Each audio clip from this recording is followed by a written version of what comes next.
নবীর শাফাআতের ভিক্ষা নেওয়ার জন্য, নবীর কৃপা দৃষ্টি নেওয়ার জন্য আমরা এই কাফলার মাধ্যমে মদিনার দিকে অগ্রসর হচ্ছি।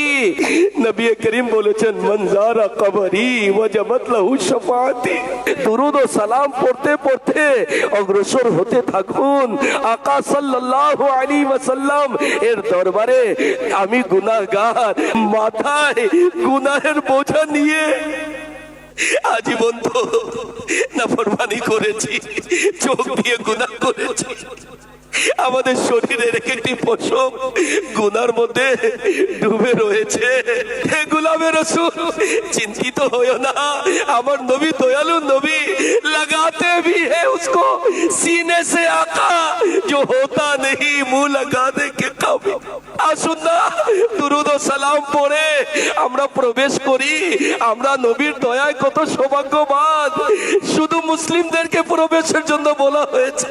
দুরূদ এবং সালাম পড়ে আমাদের এই কাফলা মদিনাতুল মুনাওয়ারার পবিত্র ভূমিতে প্রবেশ করেছে। মদিনার পবিত্র ভূমির সুবাস আমাদের মস্তিষ্ককে সুবাসিত করে দিচ্ছে। হে আশিকানে রাসূল, আমাদের কাফলা মদিনা শহরে প্রবেশ করেছে। খালি পা জুতা খুলে দিই, আদব সহকারে চেষ্টা করি ওই পবিত্র ভূমিতে কদম রাখার জন্য। আমরা হাত বেঁধে দুরূদ ও সালাম পড়তে পড়তে নবীর কদমে সালাম জানানোর জন্য আমরা অগ্রসর হব। আসসালাতু ওয়াসসালামু আলাইকা ইয়া রাসূলুল্লাহ।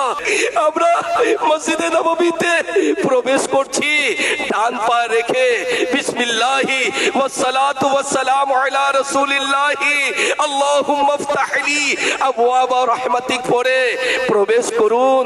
প্রবেশ করার পর মাথা নত রাখুন, হাত বেঁধে দুরূদ ও সালাম পড়ুন, মাথা উঠিয়ে দিন, দুরূদ ও সালাম পড়তে থাকুন।